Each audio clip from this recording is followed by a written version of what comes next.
Okay, welcome to Ages of Ages book group. It's a continuation of a book group we started last year through Treece Financial's the Solo Ager project. It was in a different format last year, but this year we're doing it directly through the Treece Financial programming. We have a whole new set of books this year related to aging and how we can all do that better together. As this quote says here, strong financial lives don't exist in isolation, and neither do strong human ones. This conversation is part of designing both. My name is David Troutman, and I'm the communications director at Treece Financial Group. And a big part of my role with working with David Treece and the financial advising team is that we are more than just a financial planner. David has a strong mission and a commitment to helping everyone age confidently and in control beyond your money. So this is part of our mission to do that with programming like this, and glad that we can continue this and kind of offer it as an extra service to our clients and other people that we come across in the community. Today's book, we're going to be talking, I don't know if you know author Vivek H. Murthy. He was the former U.S. Surgeon General under President Obama and also under President Biden. He wrote this book together, kind of came out of his experience as Surgeon General, also as a physician with his practice, about one of the biggest issues in dealing with families and with clients and with people was not necessarily their medical issues that they were there for, but that people actually were in isolation or were experiencing loneliness, and how that was a much bigger factor in affecting their health care than the medical problems they were dealing with. So he went about to explore this topic of loneliness and how we can create connections and how that can improve all types of aspects of our health. He wrote this book. It came out in 2020, and it was interesting. He was writing the book just as COVID hit. So COVID, I think, amplified a lot of the themes and the topics in this book because it was kind of forced isolation. And we're going to talk a little bit about what loneliness is versus isolation, because they're two different things. Some have positive aspects, some don't. But he published this book kind of during or right after COVID, and he kind of shares that in the preface. I came across this book not from the book, but from something he published later in 2025. As he was leaving, as President Trump was coming into his term here and was leaving, Dr. Murthy was leaving the Biden administration, his parting prescription for America. It was a 7 or 8 page document, kind of a message to the United States about developing community and how important that is and what the different aspects of community are. And out of that came this diagram called the triad of fulfillment, where all of these things in our life build together, our relationships, how we can help each other, and what gives life meaning. I think this kind of grew out of what he wrote in the book 5 years earlier. This could be a whole nother discussion about that publication, but I'm not going to go into that today. But I read this and was really impressed by it, and it triggered me to kind of take a look at the book together. And I'm not going to, we are a small group, so I wanted it to be more conversational and discussion. I don't want it to be a lecture about the book or kind of a book report, but I'm probably going to keep this shorter if we're not going to be having much of a discussion. But the book's broken down into 2 parts, and part 1 really explores the issues of what loneliness is, making sense of it, how it shows up in our lives, how it's come about, it's specifically in US society, and how we can recognize it. So a lot of it's like setting up or exploring and discovering what it is. I don't want to focus too much on that part. It's the second part of the book about how we make connections and what is valuable in our lives that kind of gives some solutions, and I think kind of makes us think pretty deeply about it. But as I mentioned earlier, why and how he wrote this book is part 1 is making sense of loneliness, and the chapters in that. The first top of the book he shares as being a physician, the medical connection of the the topic that was the top thing when people came into the office wasn't necessarily their medical conditions or what they were coming for. The underlying a lot of that was loneliness or lack of connection. And that lack of connection was adding to a medical diagnosis, because connection and community is really a physical need, and the lack of it can show up in a body. So he starts the book of kind of describing that, and then moves into another chapter called The Evolution of Loneliness, because we are in a very specific time and place here in the United States in 2026 now, which was written 6 years ago. But we have a digital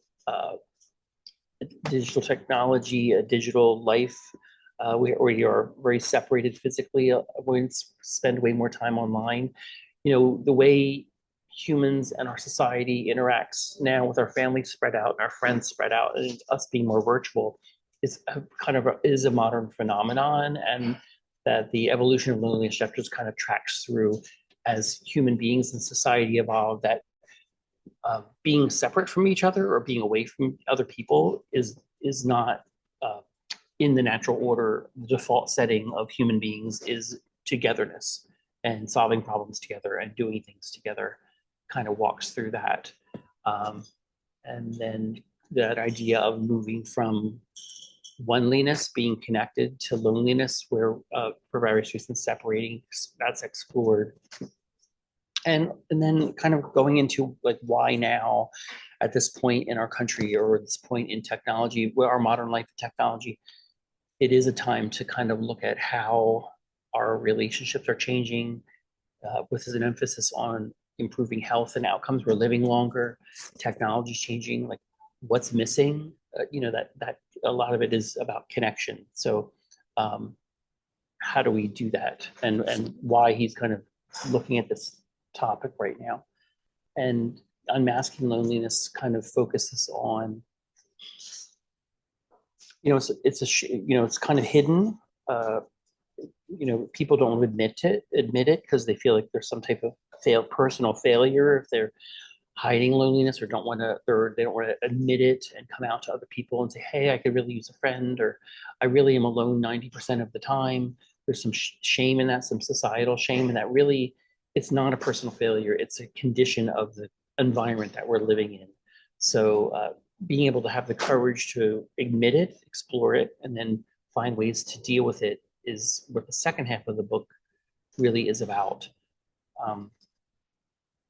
And there is such a strong correlation in the book. And then the first part of the book brings up a lot of studies and a lot of information and facts and statistics, which I'm not going to go through all of them.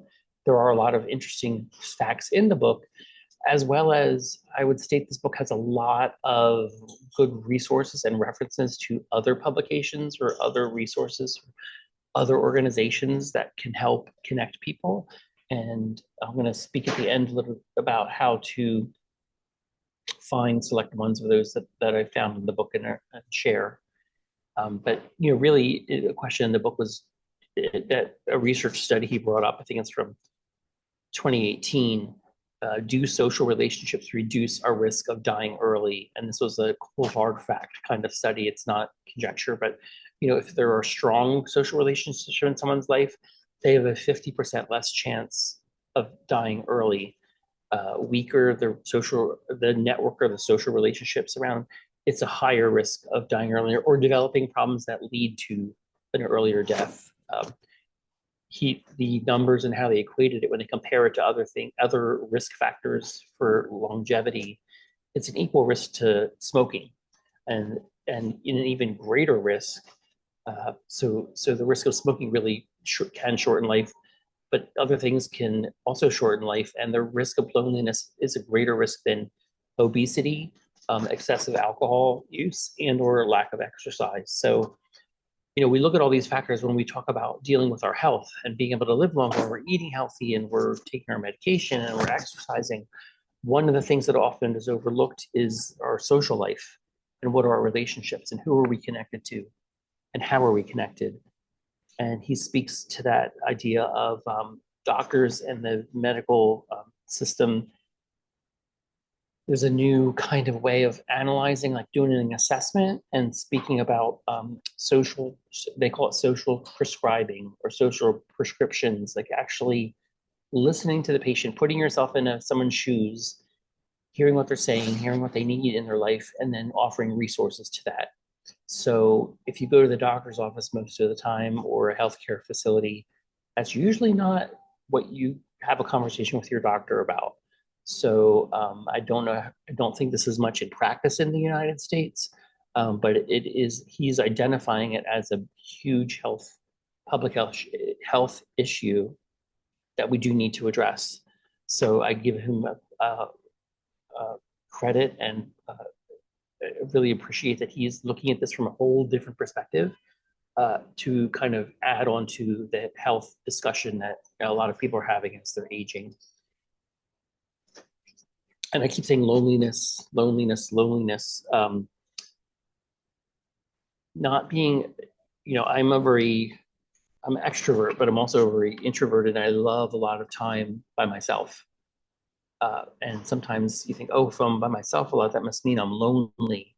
But in the book, he does go through the spectrum of, being alone is something that can happen to a person even when they're surrounded by other people. It's lacking social, subjective connections. And you could be amongst a crowd of people and be lonely. You could be alone or isolated, which isolation is like a physical state of being alone, and be completely not lonely. It's where you're in your own mind, you're creative, you're thinking. That act of solitude often leads to a lot of deep thinking, a lot of enjoying hobbies or just appreciating nature or reading a book. Those are actually mental health building periods, and it could almost seem like a solitude, if you think about it, is within meditation, within hiking or walking. When people take walks, it's almost like a sacred state, or it can be, where your mind shifts from the day-to-day and dealing with the everyday to day, takes your mind to a higher, kind of more creative plane. So it is often in history seen solitude and being in isolation is a sacred state, whereas loneliness, like I stated, you're cut off from people, and then you need connections to people. So he breaks down loneliness into 3 types of loneliness. There's the like intimate loneliness, meaning the lack of intimacy or the lack of emotional connection to another human being, may or may not be physical, but just that intimate, somebody that you can speak to on a very intimate level, that they know you and you know them. These can affect a person's relationship. And then speaking of relationships, relational, the idea of not having quality friends or somebody that you can count on, or lack of relationships, social companionship and support, is that type of loneliness. And then collective loneliness is more of you yearn for a community of people that are your people. I know I have a teenage daughter, and they speak a lot about finding their tribe, or finding, connecting with the group of people that share their interests, and that, hey, they really get me, like I really belong here. A lack of that type of collective, not being able to find your people, or being outside of a prominent, dominant society of a group work together, and you're different than that, can also cause loneliness. So that's kind of the different levels of where it is, and that ultimately connection is feeling that sense of belonging, he likens it to being at home, sense of being at home. You could have a physical home but still be lonely. That idea of hope to be home is for somebody else to know exactly who you are. So to me, that was one of the takeaways to made me think deep about how I spend my time and who I'm connected to, and what is lonely versus what is solitude. So I had come up with some questions based on, for discussion, based on some of the topics in the first half of the book. things to kind of keep in mind and kind of really maybe write these questions down in a journal or write them on a piece of paper and then take some time to kind of think through them. How to transit, these are three that could be kind of thought about. How to transitions, such as, there are many life transitions, obviously from birth to death, many growing up through your adulthood. Our conversation is geared more toward aging in pages, which means that, I'm aging in pages. We all are, but people that are kind of looking ahead at the chapter of retirement and looking ahead at what does the second half of our life look like, and how do we want to what do we want in our life as we age and become older and retired? So how do transitions like retirement or change in health, cancer diagnosis, or a lack of a change in mobility, or not being able to be as physically active as you once were, or Alzheimer's or dementia. There's many shifts in health that can happen to all of us. An accident, we become disabled, and then loss. The loss of a loved one, and maybe it's not retirement, but the loss of a job, a loss of a friend. You move. The loss of a neighborhood or a network you maybe had in another location. So how do these transitions, reshape our social world? And I think you could say it's pretty obvious. You kind of define, yeah, this changes the station, this changed, but being able to like identify and say, okay, that's changed and that's what I've lost. What shall I do to address that? Like, it's grief, acknowledge it. Things have changed. You have to let it go.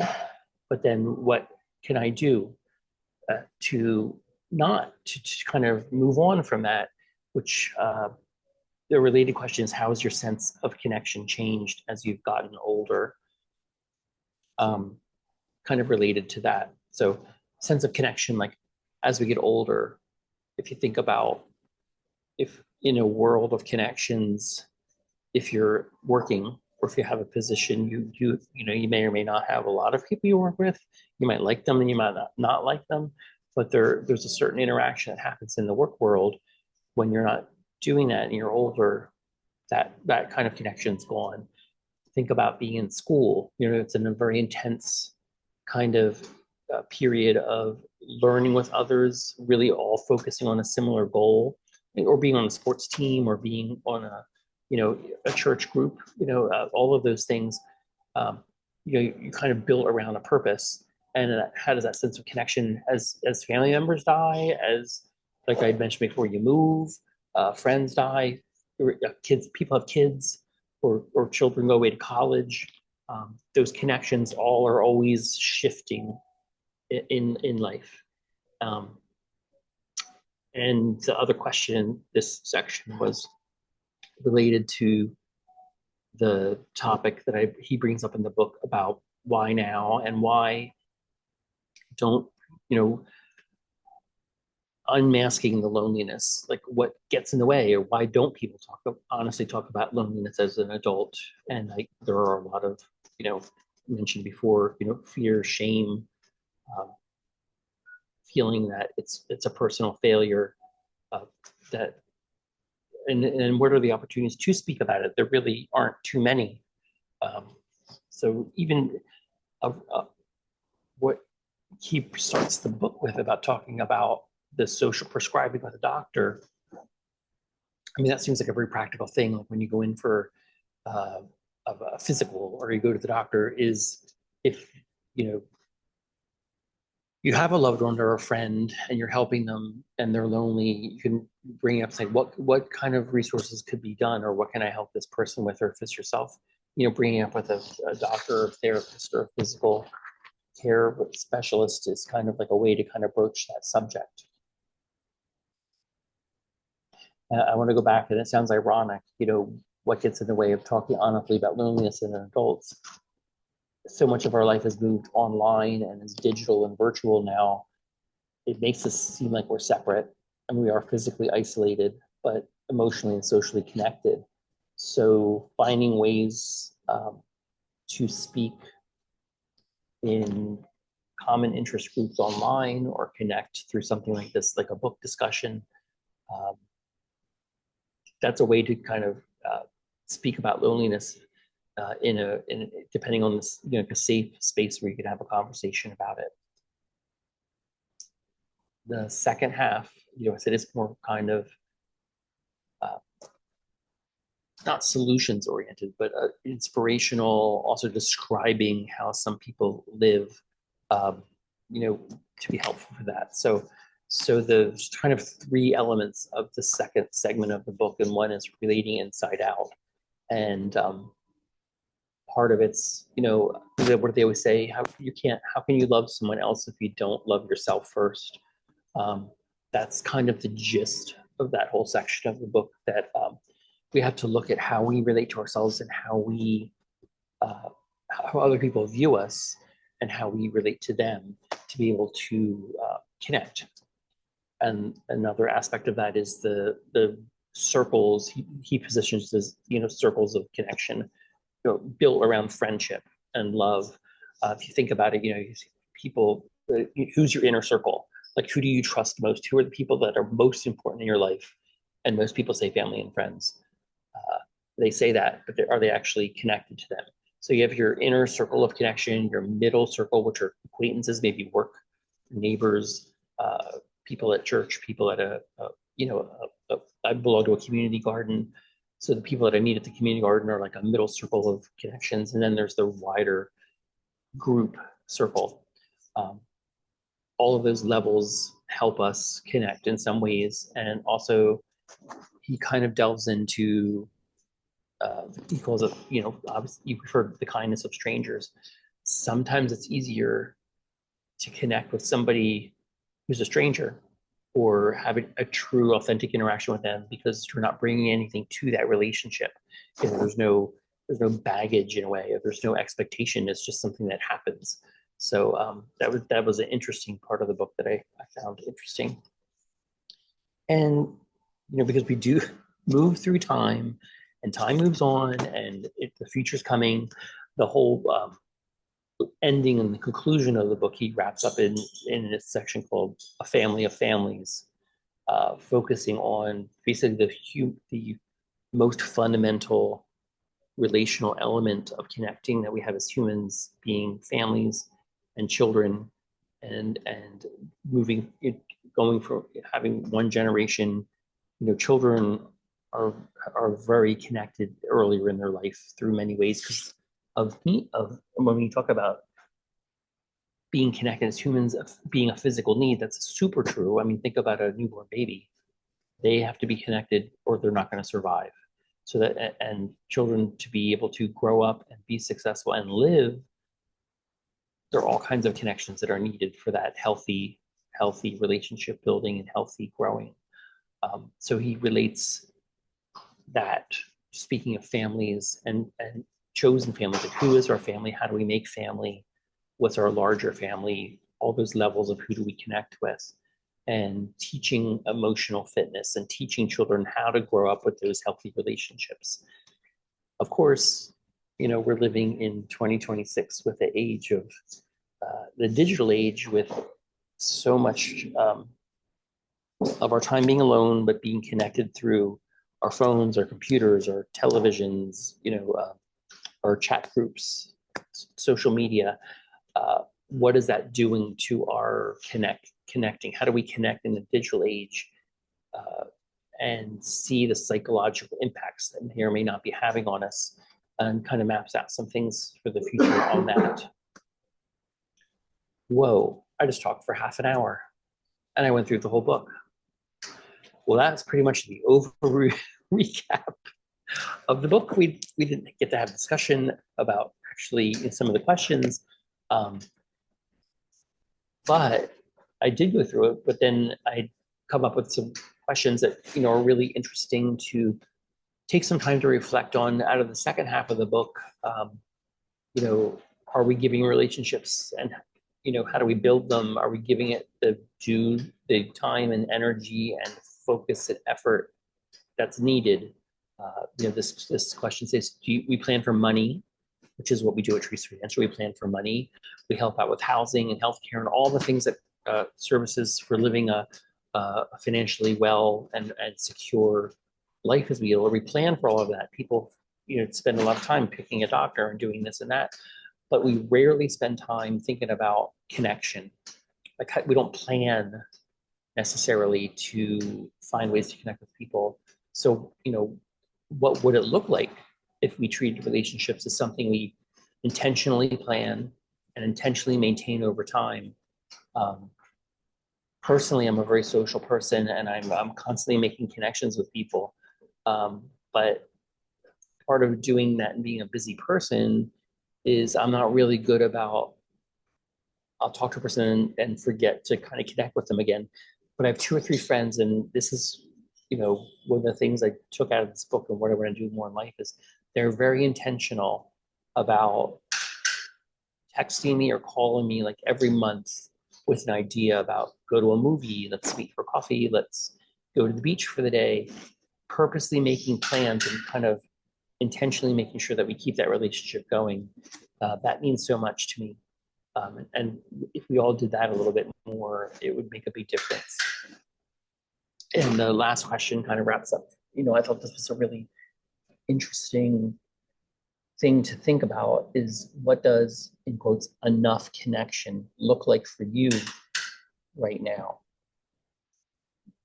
We've talked a lot about different stages of life and what may be going on in your life and isolation versus loneliness and solitude, like liking solitude, or how much energy do you want to spend with other people and how much energy and time do you need for yourself? And that idea of what's enough of that, like what's enough connection is really interesting. And to kind of reset that in your life and analyze it in a regular basis, I think is really important to that idea of ensuring that we're getting that healthy input that we need and healthy connections, but also making sure that we're not overwhelming ourselves or that it becomes so burdensome.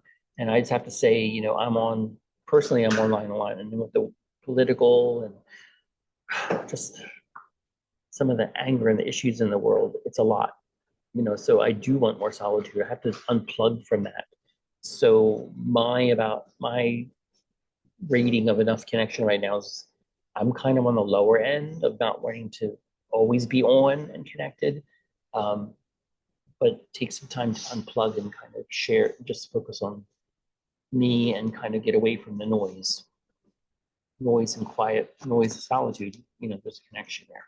So those are some of the questions from the end that people you can kind of think about in your own life and what that looks like for you now. And I do encourage, if you haven't read the book, definitely pick it up. I mean, one of the quotes I had posted or a review of the book said, some books, I can't remember the quote now, but it was basically some books are stunners, and then this one is stunning. And the reviewer said it's one of the most important books he read that year. I don't know if I'd rate it that high, but it did give me a lot to think about and a lot to kind of put into practice. Kind of coming out of this discussion, think about like what's one thing you could do to make someone else feel less lonely or more connected. One simple thing you could do for somebody else today that could make a difference. And who knows, that start of a difference could set off a huge chain reaction in someone else's life, or commitment to do that every day with someone else can make a big difference. So I'm gonna wrap up my conversation of that book. Thanks for listening, and I hope other people will kind of get to see this in the future and provoke some thought and some interest in reading the book. We at Treece Financial, our Aging in Pages book group is going to be bi-monthly through 2026. This February discussion is our first book of the year. The next one is in April. And it is on the 5 types of wealth, the transformative guide to design your dream life. It does talk about financial, but there's social, there's again, relationships. So that's our next book in 2 months. You can purchase it if you go to our website, TreeceFi.com, under aging support, there is the Aging in Pages book group kind of drop down menu, so you can learn all about the book club there and what's coming up, and you can RSVP for the sessions, and you can also click a link to buy the book. Part of our, David Treece reads a lot, I read a lot. We want to offer resources and offer support to people. It goes to a bookshop.org is a nonprofit that supports independent bookstores. So we've set up an affiliate book list there, and a bookshop that focuses on all types of topic about aging. And there's the Aging Pages book club section there that you can purchase any of these books from. So I tend to get my books at the library. This one's from the library. Another way to be together and connect. Even being alone in the library, I feel like I'm part of a bigger circle. So the next one, hopefully share with a friend, invite a friend, read the book. Hope to see you then. Along with the book club, this is the Aging in Pages book club, the overall, there's different categories. That's just a sample of the page. And this program is wrapped around a bunch of things and initiatives from David's experience in working with clients and supporting people to make plans as they get older. We have an initiative, the Solo Wager, and within that, this book club is part of it. But also, we're working on a series of Retire Happy workshops, which are not necessarily, it's pre-retirement, or if you're retired, it's like finding joy in your life and what's the plan and how you're going to get there. And let's dream it and then make it a reality. So there's a lot of things that we're going to be talking through in that, like, what do you want as you get older? How are you going to fund it? How are you going to pay for it? And what are some of the risks? So that's coming up later this spring, along with some workshops on savvy financial planning for solo agers from David Treece himself. And David Treece, Robert Robleski, and myself from the office will be teaching the Retire Happy workshops. And I have done through Treece and our solo aging program over the past couple of years a series of workshops called the Date with Death Club, which is sounds kind of dark, but it's actually a very interesting conversational webinar series on dealing with exploring our own mortality from the practical, like what do you do with a dead body? It talks about, I talk about different types of funerals and cremations and how the physical aspects of what happens with the body and decisions you have to make, to the philosophical and legacy planning, all of those things that we also help our clients with from the financial aspect. So that will be coming later this year, another series on that. Also, David is a gay financial planner and serving the LGBTQ community.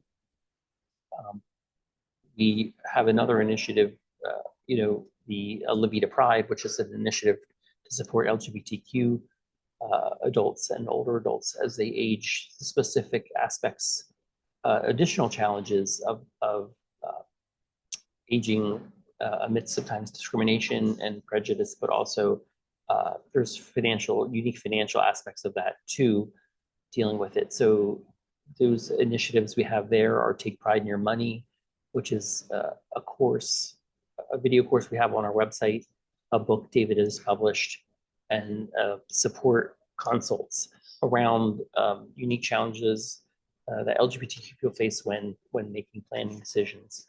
So that's on our site to take out. Again, this is on our website. If you go to TreeceFi.com, up on LGBTQ advocacy, you can pull down there.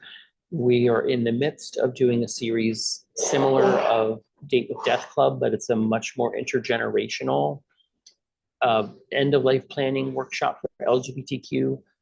We're calling it Less Fear, More Fierce, in partnership with a group out of New York City called the Stonewall Village, along with a death doula and a hospice chaplain, one from New York, one from Texas, dealing with a lot of different issues. And it says it's queer end-of-life planning, but honestly, we all die and we all live. And the conversations have been fascinating. I would invite anyone to join that, and I'll share in a minute the next one that's coming up. And we have aging pages, which is this book group and a book list, but we also host another bookshop.org list called Gauging in Pages, which speaks to a little bit more of the LGBTQ experience. So this is the March 11th is the next end of life planning session we're doing with Stonewall Village in New York and the Vita Pride Initiative. Young, old, and queer all over, illness and mortality across generations. We have Hannah Yor is a death doula, and she works with, she's working now with cancer and people living with life-living illnesses, patients with that. Like, what does it look like to live with a life-living illness and deal with facing mortality? And then that's like a younger generation, and then also older generations. We may be thinking of our mortality and end up paying a bit more, but what fears and wisdoms do we share, and where different generations diverge? We've had 2 different discussions so far with people ranging from ages 18 to 75. It's been fascinating and amazing. The younger people are saying, wow, I'm learning so much about life and what it's like for older people. And the younger people keep us fresh and on our toes. But the way younger people look at the world is different. So I highly recommend kind of tuning into this. So those are the programs we have going on. And I'm going to sign off.